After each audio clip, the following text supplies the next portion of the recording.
Hello दोस्तों, स्वागत है आप लोगों का हमारे ऑनलाइन क्लासेस में। तो दोस्तों आज जो है एक आप लोगों के लिए बहुत बेहतरीन वीडियो होने वाली है, क्योंकि जो एक पेपर हुआ था आप लोगों का असिस्टेंट अकाउंटेंट का 29 नवंबर 2020 को, उस पे जो पेपर हुआ था उस पे बहुत ढेर सारे क्वेश्चनों पे ऑब्जेक्शन लगाया गया है।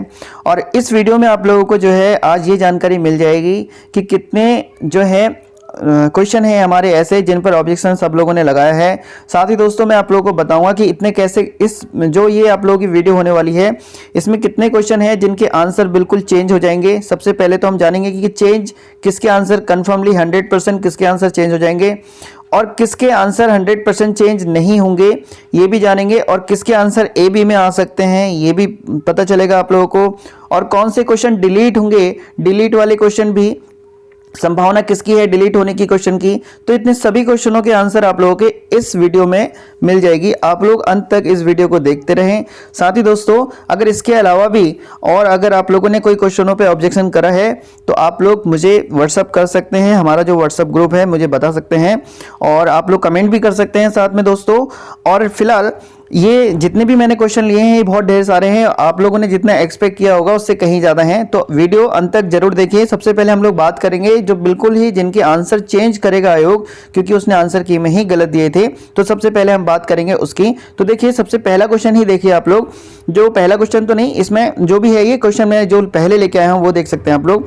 जो आप लोगों का है accounting to the concept of conservatism, यानी जो स्टॉक का वैल्यूएशन हम लोग करते हैं वो किस मूल्य पर करते हैं। तो इसका जो राइट आंसर है वो चेंज होने वाला है। आयोग ने इसमें आंसर कुछ और दिया था, इसका जो फाइनल जो राइट आंसर है वो है आप लोगों का ऑप्शन नंबर बी, यानी लागत या बाजार मूल्य में जो भी कम हो, यानी बी इसका आंसर आयोग चेंज करेगा। ये क्योंकि फाइनली गलत ही आंसर है, ये आपका सही होगा।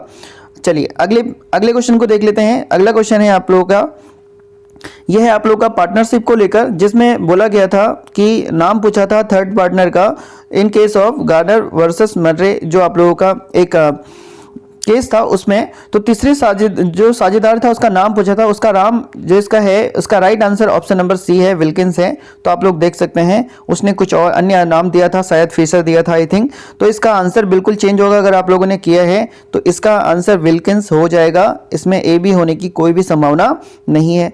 पहले वाले भी हमने देखा, इसका आंसर बी हो जाएगा, और जो ये दूसरा क्वेश्चन है इसका आंसर आप लोगों का विल्किंस हो जाएगा, क्योंकि ये राइट आंसर इसका विल्किंस ही है। चलिए अगला जो चेंज हो जाएगा जिसका आंसर वो है आप लोगों का कॉस्ट ऑफ गुड्स सोल्ड निकालना था आप लोगों का, कॉस्ट ऑफ गुड्स सोल्ड। तो यहाँ पे को आंसर जो है इनमें से कोई नहीं होगा, क्योंकि इसका आंसर जो है मैंने निकाला था, अभी तो मैं बता नहीं रहा हूँ आप लोगों को, लेकिन जो है जितने भी आंसर दिए गए हैं वो आंसर इसमें नहीं है। इसका right answer option number D होगा, क्योंकि आप लोग देख सकते हो इसने कहीं ना कहीं ये जो वैल्यू है वैल्यू पे ही हेर फेर कर रखी है, अदरवाइज इसका आंसर 22,000 जो है वो आ सकता था, लेकिन जो है यहाँ पर को उसने कुछ टाइपिंग मिस्टेक या कुछ भी आप लोग कह सकते हो वो कर रखी है। तो इसका राइट आंसर इनमें से कोई नहीं होगा, जो बिल्कुल ही चेंज होने वाला है आप लोगों का।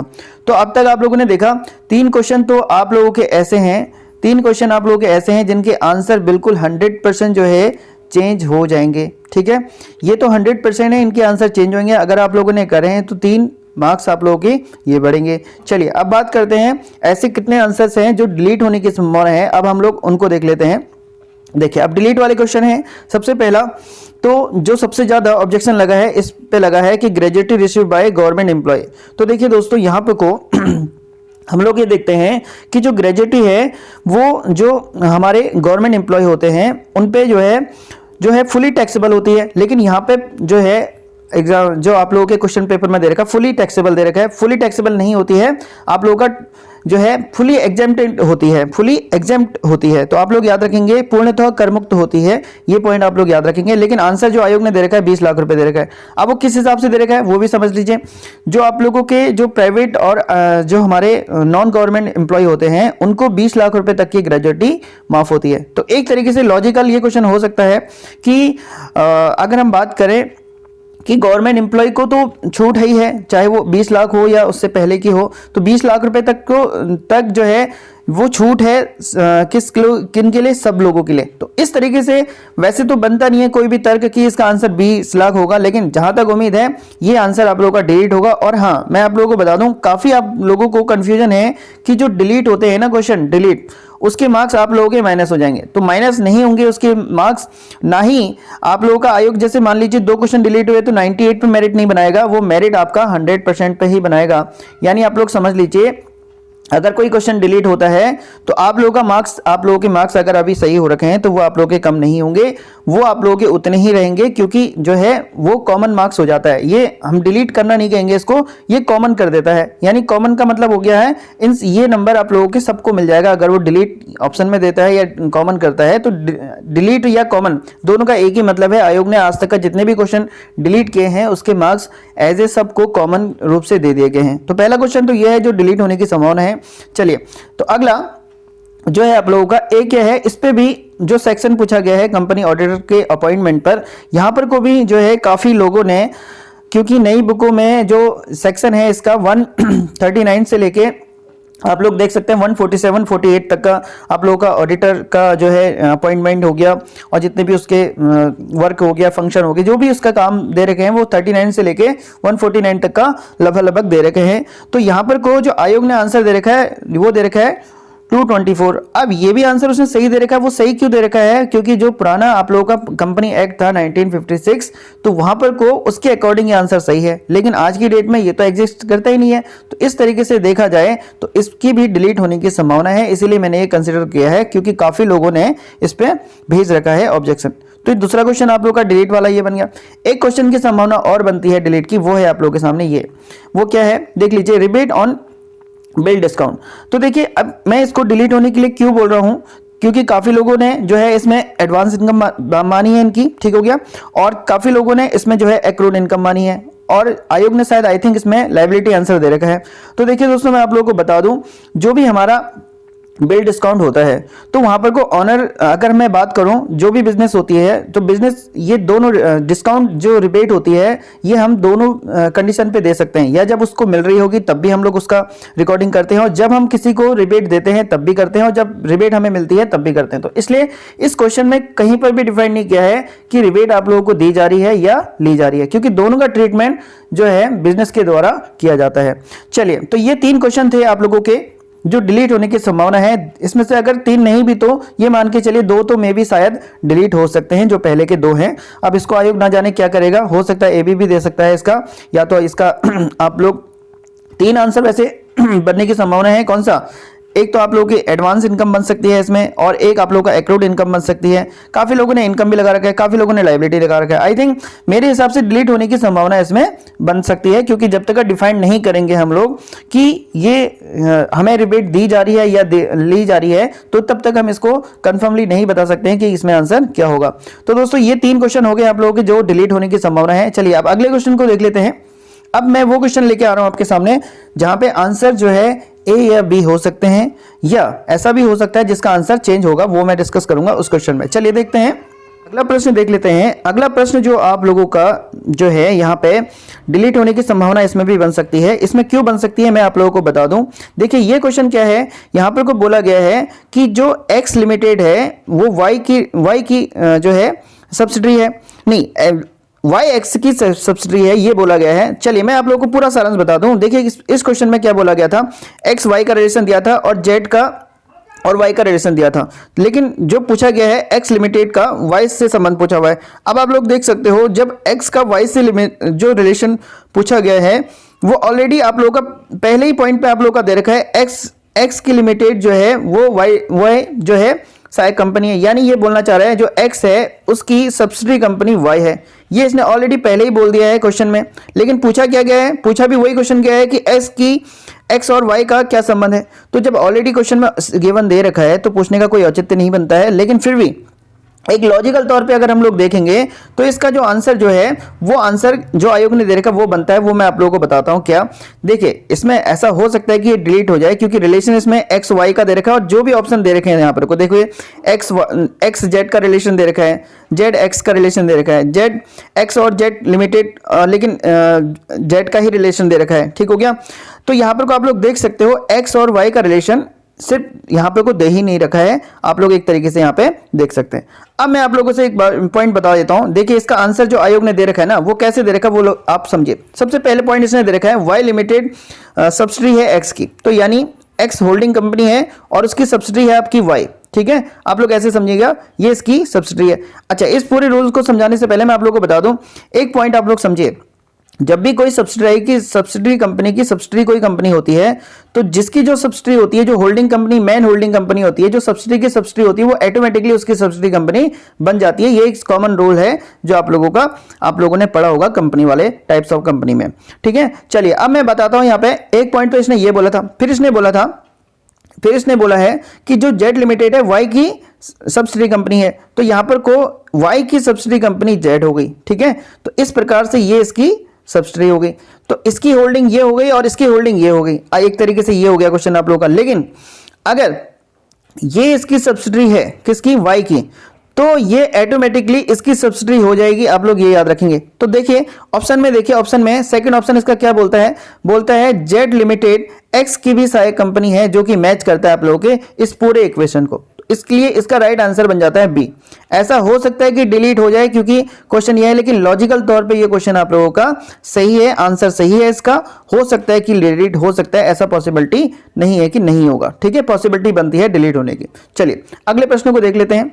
अगला प्रश्न आप लोगों के लिए बहुत महत्वपूर्ण है। देखिए ये बोल रहा है balance of share forfeited account is on in balance sheet, यानी जो हमारा यहाँ पे देखिए हिंदी में और इंग्लिश में दोनों का इसने मतलब एक ही है। देखिए इसने बोल रखा है जो फॉरफिटेड का जो हमारा बैलेंस होता है उसको हम लोग बैलेंस शीट में कहाँ दिखाते हैं, ठीक है। तो यहाँ पर कोई इसका आंसर क्या है दिया है आयोग ने, वो दे रखा है रिजर्व एंड सरप्लस के अंतर्गत, लेकिन आंसर जो इसका राइट आंसर बन सकता है वो बन सकता है आप लोगों का कौन सा, यानी शेयर कैपिटल के अंतर्गत। लेकिन यहाँ पे मैं आप लोगों को बता दूं एक पॉइंट ऐसा है यहाँ पे को कि आयोग ने इस पे ये जो बोल रखा है बैलेंस ऑफ जो शेयर फॉरफिटेड अकाउंट होता है उसका जो बैलेंस होता है, देखिए यहाँ पर को हिंदी में क्या लिखा है इसने बोल रखा है अंशहरण खाते के शेष को, यानी जो शेष बच जाता है उसको हम लोग चिट्ठे में कहां प्रदर्शित करते हैं। तो आप लोगों को पता है जो हमारा फॉरफिटेड बैलेंस होता है ना, फॉरफिटेड बैलेंस, इसके दो ट्रीटमेंट होते हैं। इसके दो ट्रीटमेंट क्यों होते हैं, जो भी हमारा फॉरफिटेड बैलेंस होता है, एक तो जिस समय हम उसे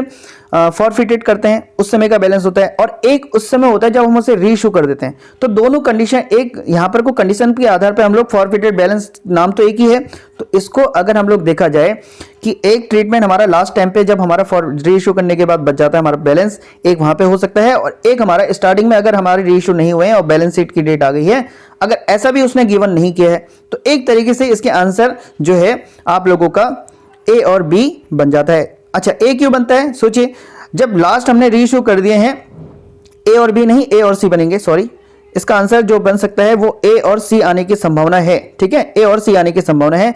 ऐसा अच्छा ए क्यों होगा, सोचिए, क्योंकि जब लास्ट में जब रीइश्यू करने के बाद जो भी बैलेंस बच जाता है फॉरफिटेड में, उसको हम लोग रिजर्व एंड कैपिटल रिजर्व में डाल देते हैं, और कैपिटल रिजर्व आपको होगा रिजर्व एंड सरप्लस के अंतर्गत आता है। तो आप लोग याद रखेंगे। तो यहाँ पे ज्यादातर वैसे संभावना इसकी सी ही होने की है, क्योंकि काफी लोगों ने इसमें ऑब्जेक्शन लगा रखा है। तो आप लोग यहाँ पे जो लोग भी हैं, यहाँ पे ए और सी इसका होने की संभावना बनती है। चलिए अगले प्रश्न को देख लेते हैं। अगला प्रश्न दे रखा है आप लोगों का कॉन्ट्रैक्ट का। देखिए यहाँ पे आयोग ने बहुत बड़ी मिस्टेक कर रखी है, मैं आप लोगों को बता दूं। यहाँ पे पूछ रखा है section Indian contract act, contract without consider is void, यानी यहाँ पे बोल रहा है कि जो भी बिना प्रतिफल यानी कंसिडरेशन के जो भी आप लोगों का जो भी कॉन्ट्रैक्ट होता है वो क्या होता है, वॉइड होता है, यानी व्यर्थ होता है। तो यहाँ पे इंग्लिश में तो इसने कॉन्ट्रैक्ट पूछ दिया है, लेकिन हिंदी में इसने बहुत बड़ी गलती कर दी है। हिंदी में इसने जो है यहाँ पे एग्रीमेंट को कंसिडर कर दिया है।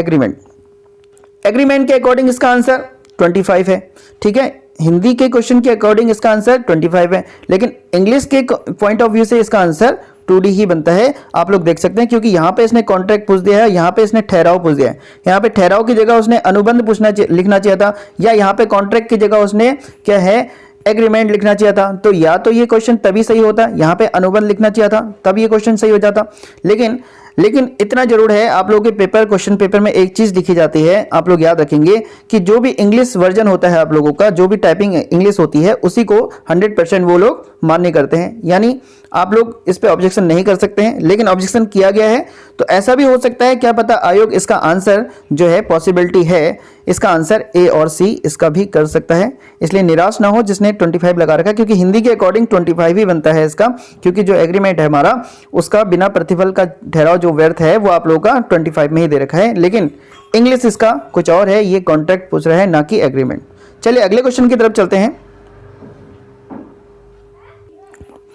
चलिए अगला प्रश्न है आप लोगों क्या, देखिए यहाँ पे भी बहुत से जो है आप लोगों के प्रतिवेदन गए हैं इस प्रश्न में कि ये प्रश्न क्या है, ये बोल रहा है the expense on the debit side of trading account. तो जो आप लोगों का एक्सपेंस है, जो एक्सपेंसेस होते हैं वो भी डेबिट साइड ट्रेडिंग अकाउंट के, तो उन्हें हम लोग क्या कहते हैं, ये क्वेश्चन है। तो आयोग ने जो इसका आंसर दे रखा है ऑप्शन नंबर ए दे रखा है, यानी आप लोगों का परचेस एक्सपेंसेस, लेकिन मैन्युफैक्चरिंग एक्सपेंसेस भी आप लोगों का ट्रेडिंग अकाउंट के अंतर्गत आता है। तो याद रखेंगे आप लोग, जो मैन्युफैक्चरिंग एक्सपेंसेस होता है वहां पे को यहाँ पे को संभावना इसकी भी बन जाती है आप लोगों की ए और सी की, ठीक है, तो आप लोग देख सकते हैं। लेकिन मैं आप लोगों को बता दूं, जो मैन्युफैक्चरिंग टाइप की कंपनीज होती है वहां पर को आप लोगों का मैन्युफैक्चरिंग अकाउंट अलग ही बनता है, वहां पे परचेस अकाउंट कंसीडर होता है, लेकिन ये यहाँ पे मैन्युफैक्चरिंग अकाउंट नहीं बोला है इसने, मैन्युफैक्चरिंग एक्सपेंस बोला है। थोड़ा सा आप लोग ये याद रखेंगे, क्योंकि जो मैन्युफैक्चरिंग एक्सपेंस होता है वो भी हमारा ट्रेडिंग अकाउंट के अंतर्गत डेबिट साइड में होता है। तो इस प्रकार से इसका जो आंसर बनने की संभावना है वो ए और सी बन सकता है। चलिए अगले प्रश्न को देख लेते हैं और कौन कौन सा है इसमें। अगला है दोस्तों यहाँ पे on the dishonour promissory note not required, तो यहाँ पे भी ऑब्जेक्शन गए हैं काफ़ी। तो यहाँ पे पहला है नोटिंग, फिर है आप लोगों का डिस्काउंटिंग, फिर है आप लोगों का एक्सेप्टिंग और डी। तो यहाँ पे जो आयोग ने आंसर दे रखा है वो है सी, यानी एक्सेप्टिंग। स्वीकृति की कोई भी जरूरत नहीं है, बिल्कुल सही है। ऐसा भी नहीं है कि स्वीकृति की रिक्वायरमेंट होती है, जब भी डिसऑनर आप लोगों का कोई भी प्रोमिसरी नोट होता है तो उस समय हमें एक्सेप्टिंग की रिक्वायरमेंट नहीं होती है, लेकिन इसका बहुत सी बुकों में नोटिंग भी आंसर दे रखा है, नोटिंग चार्ज भी जो होते हैं उसकी भी रिक्वायरमेंट नहीं होती है। तो इसका भी जो आंसर बन सकता है मेरे हिसाब से ए और सी, इसका भी आंसर आप लोगों का बनने की संभावना है। चलिए अगले प्रश्न पे जिस पे गया है वो यह है कि accounting to the cost concept the asset are always valued. जो हमारा लागत अवधारणा है उसके आधार पर जो हमारी संपत्तियां होती हैं वो किस पे मूल्यांकित की जाती हैं, ये क्वेश्चन आप लोगों का आयोग ने पिछली बार भी दिया था। लेकिन जब पिछली बार ये दिया था तो वहां पे एक ऑप्शन नहीं था आप लोगों के सामने, वो था लागत मूल्य, और उस समय आप लोगों का परचेस प्राइस था। तो याद रखेंगे जो कुछ बुकों में इसमें आंसर दे रखा है परचेस प्राइस, लेकिन काफी पुरानी बुकों में और बीकॉम की बुकों में सब जगह जो है वो है लागत मूल्य पे ही इसका वैल्यूएशन किया जाता है, और आयोग ने दे रखा है ऑन परचेस प्राइस। तो परचेस प्राइस बहुत सी बुकों में परचेस प्राइस भी है, बहुत सी बुकों में आप लोगों का कॉस्ट प्राइस भी है। तो याद रखेंगे, तो यहाँ पे को जो है आंसर हो सकता है इसका आंसर ना बदले, लेकिन ऐसा भी हो सकता है इसका आंसर बदल सकता है। तो इसलिए भी आप लोग याद रखें, अगर आप लोगों ने कॉस्ट प्राइस किया है या परचेस प्राइस किया है तो आप लोगों को मिलने की संभावना है। तो इसका आंसर भी आप लोगों का ए और सी में जा सकता है। चलिए अब देखते हैं अगले प्रश्न को। अगला प्रश्न है कॉस्ट अकाउंटिंग पार्ट ऑफ, यानी लागत लेखांकन भाग किसका है ये बताना है हमें, जो पार्ट है वो किसका है। तो याद रखेंगे बहुत सी बुकों में ये तीनों अलग अलग अकाउंट होते हैं आप लोगों के। कौन कौन से मैं बता देता हूं आप लोगों को। प्रबंधकीय जो लेखांकन होता है, मैनेजमेंट अकाउंटिंग अलग होता है ये, लेकिन ये मैनेजरियल है, थोड़ा याद रखेंगे, लेकिन प्रबंधकीय बात एक ही होती है।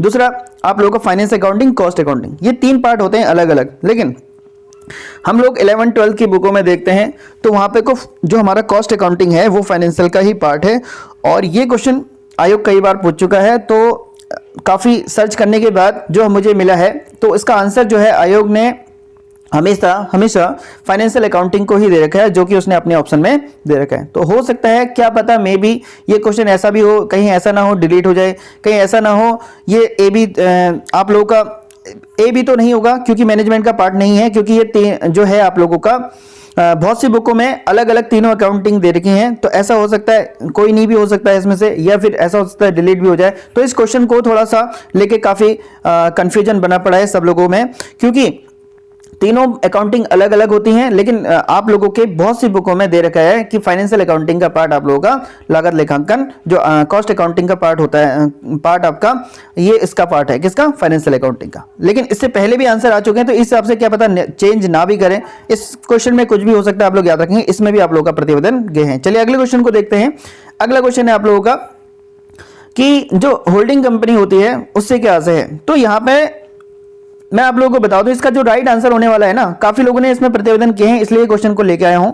इसका कोई औचित्य नहीं बनता है, क्योंकि जब साफ साफ उसने बोल दिया है कि कम से कम 51% जो है, इससे ज्यादा, कम से कम का मतलब हो गया, मतलब इससे ज्यादा ही जब भी हमारे पास उसके क्या होंगे, अंशधारक होंगे, तो वो उसकी जो है होल्डिंग कंपनी बन जाएगी। तो याद रखेंगे यही होगा। तो यहाँ पर काफी लड़कों ने यहाँ पे ऑब्जेक्शन लगा रखी कि कम से कम 50% धारक हो। यार 50% होगा तो वो फिर उसकी होल्डिंग कहां से हो जाएगी, दोनों बराबर पार्टनर हो जाएंगे ना। होल्डिंग किसे कहेंगे, जब उसका पावर उसके पास चला जाएगा तब वो उसकी होल्डिंग होगी। यानी अगर मान लीजिए 50-50% अगर आप लोगों के पास मत है, तो आप एक दूसरे की होल्डिंग क्यों बनना चाहोगे, ना ये इसकी होल्डिंग होगी ना ये इसकी होल्डिंग होगी, क्योंकि दोनों की पावर इक्वल हो गई है। तो ये वाला ऑप्शन इसमें नहीं होगा। काफी लोग यही लगा के आए हैं। आप लोगों ने एक थोड़ा, अगर आप लोग सही से पढ़ेंगे, कम से कम 50% लिखा है इसने, सिर्फ 50% लिखा हुआ है, ऐसा नहीं है। 50% से नहीं बनेगी बात, कम से कम 51% क्रॉस करना पड़ेगा। जो आप लोगों की लैंग्वेज लिखी हुई है आप लोगों की सभी बुकों में, वो लिखा हुआ है कि आप लोग 51% से ज्यादा लिखा हुआ है। यहाँ पे क्या लिखा हुआ है, अगर ऐसा लिखा होता कि 50% से ज्यादा लिखा होता तो ये ऑप्शन हो सकता था, लेकिन इसने कम से कम बोल दिया है। कम से कम 50% में काम नहीं चलेगा। ये यहाँ पे को अगर ऑप्शन इसका ये सब तब सही होता जब ये बोलता 50% से ज्यादा अगर शेयर धारक हो तो ही उसकी वो होल्डिंग कंपनी बन सकती है। तो लेकिन यहाँ पे कम से कम बोल के ये क्वेश्चन, यहाँ पे आंसर आप लोगों का गलत हो गया। इसलिए इसका जो राइट आंसर होगा ये बिल्कुल भी किसी भी हालत में चेंज नहीं होगा। आप लोग याद रखेंगे, जिसने भी ऑब्जेक्शन भेजे हैं, तो इसका आंसर डी ही इसका आंसर होगा। तो हम लोगों ने देखा कि अब तक हमने 14 प्रश्नों पर हम लोगों ने ये एनालिसिस कर लिया है, और ये 14 प्रश्न बहुत होते हैं यार। इसके अलावा भी मैं आप लोगों को बताऊं तो कुछ प्रश्न जो है हायर परचेस हो गया, आप लोगों का ब्रांच अकाउंटिंग हो गया, उसको लेकर भी, और कुछ प्रश्न तो लोगों ने ऐसे भी कर रखे हैं जो सही हैं, उसके बावजूद भी उनने भेजे हैं। लगभग ये मान के चलिए 20+ क्वेश्चन हैं जिन पर लोगों ने प्रत्यावेदन लगा रखे हैं, या फिर बात करें ऑब्जेक्शन लगा रखा है। लेकिन आप लोग ये याद रखें कि आयोग ने इससे पहले जो आंसर दे रखे हैं वही आंसर देता है आयोग। ऐसा नहीं कि आप लोग अपने अकॉर्डिंग देख, क्योंकि काफ़ी बच्चों ने तो ऐसा भी कर रखा है, जो उनके गलत हुए हैं उन पे भी ऑब्जेक्शन लगा रखा है उसको सही बना के। तो ऐसा पॉसिबिलिटी नहीं है यार कि सारे आंसर चेंज हो जाए। और अपने आप में ये जो 14 क्वेश्चनों की मैंने लिस्ट दे रखी है, ये तो मैक्सिमम सभी लोगों ने भेजे हैं, मैक्सिमम लोगों ने भेजे हैं। तो ये 14 क्वेश्चनों में क्या होगा ये तो हमें रिजल्ट में ही पता चलेगा। अब बात करते हैं कि इसका रिजल्ट कब तक आएगा। रिजल्ट जो अब इसका आ सकता है, जहां तक उम्मीद है मेरे को, यह है जनवरी लास्ट तक का, क्या पता मे भी आ जाए। और साथ ही बात करते हैं दोस्तों, अब इसके बाद जो है मेरिट क्या जाएगी, तो उस पर भी थोड़ा सा चर्चा कर लेते हैं। तो देखिए, मैं बात करूं तो अभी तक मेरी काफ़ी लोगों से बात हो चुकी है, तो उसके संबंध में मैं आप लोगों को बता देता हूं कि लगभग जो आइडिया मेरा जा रहा है, और काफ़ी लोगों का जो लोग टच में हैं और उन लोगों का भी जो कहना है, उसके आधार पर मैं बता रहा हूं। इसे कंफर्म ना माने, लेकिन इतना जरूर है कि यहाँ तक आप लोग अपने आप को सेफ समझ सकते हैं। बाकी जो होगा वो तो हमें रिजल्ट में ही पता चलेगा। फिलहाल बात करते हैं जनरल की जो मेरिट जा सकती है। मैं बता दूँ आप लोगों को, वो जितना अभी तक हम लोगों ने समझ रखा है वो 68 से 70 के बीच में जा सकती है। यानी लास्ट जिसके 68 आ रहे हैं वो अपने आप को ये समझ सकता है कि उसका सिलेक्शन हो सकता है। और 70+ वाले तो श्योर है ही हैं, लेकिन 68 वाले का भी सिलेक्शन हो सकता है। अब रही बात, काफ़ी लोग बोल रहे हैं कि जो है इसकी जो मेरिट है लास्ट टाइम पे जितनी गई थी, लास्ट टाइम पे 66-65 गई थी। ऐसा नहीं है कि नहीं जाएगी, क्या पता, मे बी ऐसा हो सकता है कि चले जाए, लेकिन पॉसिबिलिटी ये है कि 68+ वाले हो सकते हैं और 70+ वाले श्योर हैं। ठीक है, तो ये लास्ट कट ऑफ है, यानी 68 भी जा सकती है लास्ट मेरिट, 70 भी जा सकती है, ये आप लोग समझिएगा। फिर बात करते हैं अगली जो कैटेगरी की बात करें। अभी जो मैं आप लोगों को मेरिट बता रहा हूँ, तो गर्ल्स बिल्कुल परेशान ना हो। यहाँ से आप लोग 4-5 मार्क्स अपने जितनी भी कैटेगरीज की, बॉयज़ की मैं लिस्ट बना रहा हूँ कि इतने तक ये जा सकती है, लोगों से बात कर करके मैंने बना रखी है। तो यहाँ से मान के चले 4-5 नंबर आप लोगों के कम जा सकते हैं, या 2-3 या 4-5 नंबरों का आप लोग गर्ल्स अपने अंदाजा लगा सकते हैं कि आप लोग इस अराउंड हैं, तो आप लोग वैसे ही श्योर हैं। अगर इससे 4-5 नंबर भी कम है तो भी आप लोग अपनी संभावना समझेगा। तो अब बात करते हैं ओबीसी की। अब ओबीसी की मेरिट क्या जा सकती है, तो याद रखिएगा इस बार जो ओबीसी की मेरिट जा सकती है, मुझे लग रहा है 60 से 62 के बीच में ओबीसी आ सकता है, क्योंकि लास्ट टाइम पे 58 गई थी। लेकिन अभी काफ़ी जिन लड़कों से मेरी बात हो चुकी है, 3-4 लड़के ऐसे हैं जो तो जनरल कट ऑफ शायद जा रहे हैं, और कुछ लड़के हैं जो अभी ठीक ठाक हालत में हैं। तो लास्ट में भी शायद 62 या 60 के अराउंड में इन लोगों की मेरिट जा सकती है, याद रखें। चलिए अब बात करते हैं ईडब्ल्यूएस की। EWS क्या मेरिट जाएगी, तो याद रखेंगे EWS की मेरिट इस बार फर्स्ट टाइम पे ऐसा हो रहा है कि EWS आ रहा है और EWS की सीटें भरी जा रही हैं साइकिल आकार की। तो इस बार ज़्यादा स्टूडेंट ना होने के कारण मुझे बहुत कम लोग मिले हैं। तो इस प्रकार हम लोग देख सकते हैं मे भी आप लोगों का 55 से 60 के अराउंड में जितने भी EWS वाले हैं वो अपने आप को श्योर समझे, इतना मे भी हो सकता है उनका। अब बात करते हैं एससी की मेरिट क्या जा सकती है कैटेगरी में। तो इस बार जो एससी की मेरिट जा सकती है लगभग आप लोगों का 55 से 57 के बीच में इनकी मेरिट रह सकती है, 55 या 57।